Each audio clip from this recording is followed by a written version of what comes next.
നമസ്കാരം, പ്രവാസി മലയാളിയിലേക്ക് ഏവർക്കും സ്വാഗതം.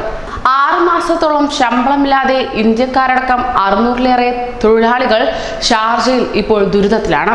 ഭക്ഷണം പോലുമില്ലാതെ ഷാർജ വ്യവസായ മേഖല 15-ലെ ലേബർ ക്യാമ്പിൽ കഴിയുകയാണിവരെന്നാണ് ലഭ്യമാകുന്ന വിവരം. മധ്യപ്രദേശ് സ്വദേശിയുടെ ഉടമസ്ഥതയിൽ UAE-യിലെ വിവിധ എമിറേറ്റുകൾ കേന്ദ്രീകരിച്ച് പ്രവർത്തിക്കുന്ന കെട്ടിട നിർമ്മാണ കരാർ കമ്പനിയിലെ മലയാളികളടക്കമുള്ള തൊഴിലാളികളാണ് ദുരിതത്തിലായിരിക്കുന്നത്. 35 വർഷമായി നല്ല നിലയിൽ പ്രവർത്തിച്ചു വന്നിരുന്ന കമ്പനിയിൽ കഴിഞ്ഞ 6 മാസമായി ശമ്പളം മുടങ്ങുകയായിരുന്നു. 500 മലയാളികളടക്കം 250-ലേറെ ഇന്ത്യക്കാരും പാകിസ്ഥാൻ, ബംഗ്ലാദേശ്, നേപ്പാൾ എന്നീ രാജ്യക്കാരുമാണ് ഇവിടെ ജോലി ചെയ്തു വരുന്നത്. വിവിധ കേന്ദ്രങ്ങളിൽ പ്രവർത്തിച്ചിരുന്ന തൊഴിലാളികൾക്ക് പ്രതിമാസം 1200 ദിർഹം മുതലാണ് ശമ്പളം. ഇതുകൂടാതെ ഓവർ ടൈമും ലഭിച്ചിരുന്നു. കമ്പനിയുടെ തുടക്കകാലം മുതൽ ജോലി ചെയ്യുന്നവരും ഇവിടെ ഉണ്ട്. എന്നാൽ 180-ലേറെ പേരുടെ വിസ ഇതിനോടകം തന്നെ കാലാവധിയും കഴിഞ്ഞിരിക്കുകയാണ്. പുതുക്കാനായി രേഖകൾ വാങ്ങി കമ്പനി അധികൃതർ പോയെങ്കിലും നടപടികൾ ഉണ്ടായിരുന്നില്ല. ഇതുമൂലം 7 മാസത്തോളമായി വിസയില്ലാതെയാണ് ഇവർ കഴിഞ്ഞിരുന്നത്. പലരും നാട്ടിൽ പോയിട്ട് വർഷങ്ങളായി. അടുത്ത ബന്ധുക്കളുടെ മരണമടക്കമുള്ള അടിയന്തര കാര്യങ്ങൾക്ക് പോലും പലർക്കും പോകാൻ സാധിക്കുന്നില്ലെന്നാണ് കമ്പനിയിലെ ഫോർമാനായ കൊല്ലം സ്വദേശി ബിജു ഒരു പ്രമുഖ ഓൺലൈനിനോട് പറഞ്ഞത്. ഷാർജ കൂടാതെ ദുബായ്, ഉമ്മുൽ ഖുവൈൻ, അജ്മാൻ എമിറേറ്റുകളിൽ നിന്ന് വിസ പതിച്ചവരും കൂട്ടത്തിൽ അടങ്ങിയിട്ടുണ്ട്. കഴിഞ്ഞ ഓഗസ്റ്റിലാണ് ചിലർക്ക് അവസാനമായി ശമ്പളം ലഭിച്ചത്. ഷാർജ, ഉമ്മുൽ ഖുവൈൻ, ജബൽ അലി, അജ്മാൻ തുടങ്ങിയ എമിറേറ്റുകളിലെ കമ്പനി ക്യാമ്പുകളിലാണ് തൊഴിലാളികൾ താമസിച്ചു വന്നിരുന്നത്.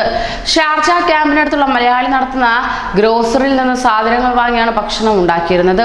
ഈ വകയിൽ ഗ്രോസറിക്ക് 40,000 ദിർഹത്തോളം നൽകാനുണ്ടെന്ന് തൊഴിലാളികൾ പറയുന്നു. കടം ഏറെയായപ്പോൾ ഗ്രോസറിക്കാർ ഭക്ഷണ സാധനം നൽകുന്നത് നിർത്തിവച്ചിരിക്കുകയാണ്. ഇപ്പോൾ പരിചയക്കാരോടും മറ്റും പണം കടം വാങ്ങിയാണ് ഒരു നേരത്തെ ഭക്ഷണം ഒപ്പിക്കുന്നതെന്ന് മറ്റൊരു ഫോർമാനായ കൊല്ലം സ്വദേശി രാജൻ പറയുന്നു. ചിലർ മറ്റു പല ജോലിക്കും പോയും ചെലവിനുള്ള തുക കണ്ടെത്തി വരുന്നു. എന്നാൽ ഇത് അനധികൃതമായതിനാൽ ഇത്തരം പ്രവൃത്തി ചെയ്യാൻ മിക്കവരും മടിക്കുകയും ചെയ്യുന്നു. കൃത്യമായി ഭക്ഷണം കഴിക്കാത്തതിനാൽ പലരും ഇപ്പോൾ രോഗികളായി മാറിയിരിക്കുകയാണ്. എന്നാൽ മരുന്ന് വാങ്ങാൻ പോലും കയ്യിൽ പൈസയില്ലെന്ന് പരാതിപ്പെടുകയുണ്ടായി. പാകിസ്ഥാൻ സ്വദേശി മുഹമ്മദ് അംജദിന്റെ കൈവിരലുകൾ വീങ്ങിയിട്ട് കുറെ നാളായി. ആശുപത്രിയിൽ പോകാൻ ഇതുവരെ സാധിച്ചിട്ടുമില്ല. ഇതിനായി കഴിഞ്ഞ ദിവസങ്ങളിൽ കമ്പനിയുടെ ഷാർജ റോളയിലെ ഹെഡ് ഓഫീസിൽ പോയപ്പോൾ അടഞ്ഞു കിടക്കുന്നതായിരുന്നു കണ്ടത്. ഉടമ വലിയ സമ്പന്നനാണെന്നും മനസ്സുവെച്ചാൽ ശമ്പള കുടിശ്ശിക നൽകി തങ്ങളെ നാട്ടിലേക്ക് പറഞ്ഞുവിടാൻ സാധിക്കുമെന്നുമാണ് തൊഴിലാളികൾ പറയുന്നത്.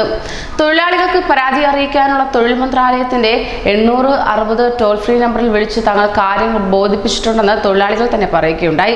കൂടാതെ ഷാർജ ഇന്ത്യൻ അസോസിയേഷനിലും വിവരം അറിയിച്ചിരിക്കുകയാണ്.